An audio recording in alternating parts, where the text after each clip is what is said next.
आखिर श्री राम और परशुराम में कौन था नारायण का सबसे शक्तिशाली अवतार?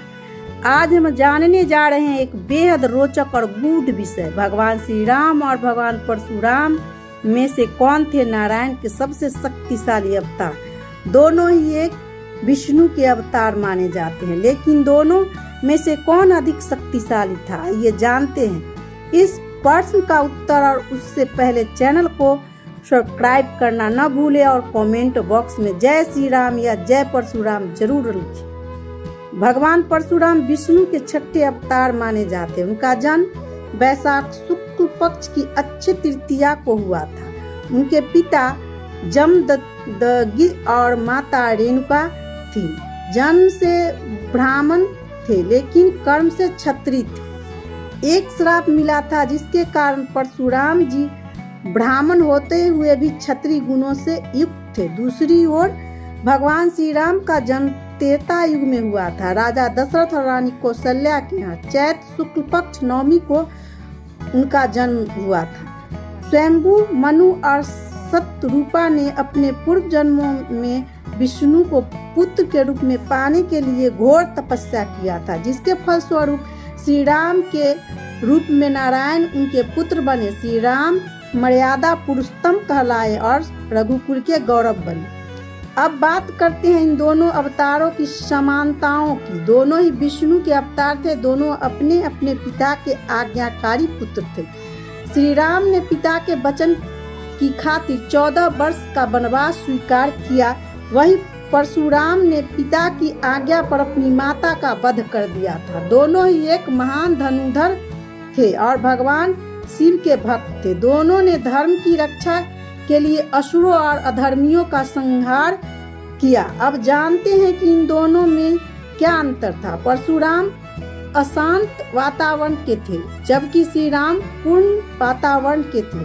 परशुराम का जन्म सतयुग में हुआ और वे आज भी चिरंजीवी है। वह श्री राम ने त्रेता युग में लीला संपन्न कर वैकुंठ को प्रस्थान किया। परशुराम उग्र स्वभाव के थे, जबकि श्री राम शांत, संयमी और सौम्य स्वभाव के प्रतीक थे। परशुराम का मुख्य अस्त्र उनका फरसा था, जो उन्हें शिव से प्राप्त हुआ था। वही श्री राम के पास अत्यंत शक्तिशाली धनुष, तलवार और रामबाण जैसे दिव्य अस्त्र थे।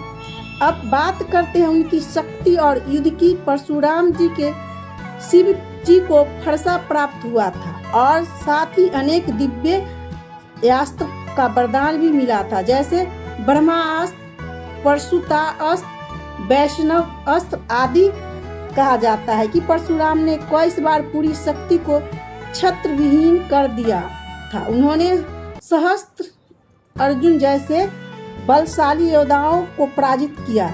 गणेश जी, हनुमान जी, पितामह भीम और स्वयं भगवान शिव के साथ भी उन्होंने युद्ध किया था। परशुराम जी ने अनेक शिष्य भीम पितामह के साथ महीनों तक युद्ध किया था और यह युद्ध इतना कठिन था कि इसका कोई परिणाम नहीं निकल सका। वे इस युग के 7 चिरंजीवियों में से एक है और आज भी महेंद्र पर्वत पर तपस्या कर रहे हैं। कहा जाता है कि वे कलिंग अवतार को दिव्यास्त्र की शिक्षा देंगे। अब आते हैं भगवान श्री राम की शक्ति पर। श्री राम का सबसे बड़ा बल उनका नाम था।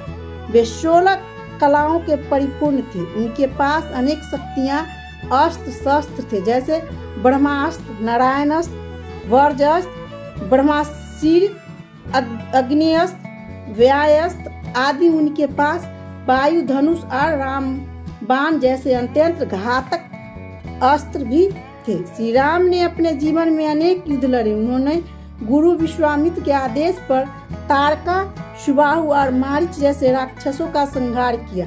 रावण और उनकी सेना के साथ उन्होंने महायुद्ध लड़ा और धरती को राक्षसों से मुक्त किया। इसके अलावा उन्होंने अश्वमेध यज्ञ के दौरान भी कई युद्ध किए और कहा जाता है कि एक समय उनका सामना स्वयं भगवान शिव से भी हुआ था।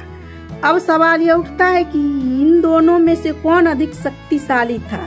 इसका उत्तर देना वास्तव में कठिन है, क्योंकि दोनों ही नारायण के रूप थे। परशुराम उग्र रूप और तेजस्वी पराक्रमी योद्धा थे, जबकि श्री राम मर्यादा और संयम के प्रतीक एक युद्ध में कुशलता ही पराकाष्ठ थे जो दूसरे नीति और धर्म की मर्यादा में रहकर ही विजय प्राप्त करने वाले थे। अगर शक्ति की बात करें तो परशुराम जी के पास अनेक दिव्य अस्त्र थे और उन्होंने अनेक युद्धों में अपनी वीरता का परिचय दिया।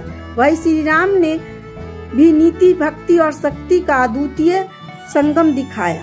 परशुराम जहाँ चिरंजीवी है और कलिंग अवतार में अपनी भूमिका निभाए, वहीं श्री राम ने अपनी लीला समाप्त कर दी, लोक को प्रस्थान किया। लेकिन दोनों ही अपने अपने स्थान पर श्रेष्ठ और पूजनीय हैं। तो अब आप ही हमें बताइए, आपकी दृष्टि में इन दोनों में से कौन है सबसे शक्तिशाली का अवतार? कमेंट बॉक्स में अपनी राय जरूर लिखें। अगर आपको यह कथा ज्ञानवर्धक और रुचिकर लगी हो तो वीडियो को लाइक करें, चैनल को सब्सक्राइब करना न भूलें और इन ज्ञान को अधिक से अधिक लोगों तक साझा करें। हम फिर मिलेंगे इस एक नई रहस्यमय और ज्ञानवर्धक कथा के साथ। तब तक के लिए जय श्री राम, जय परशुराम, जय नारायण।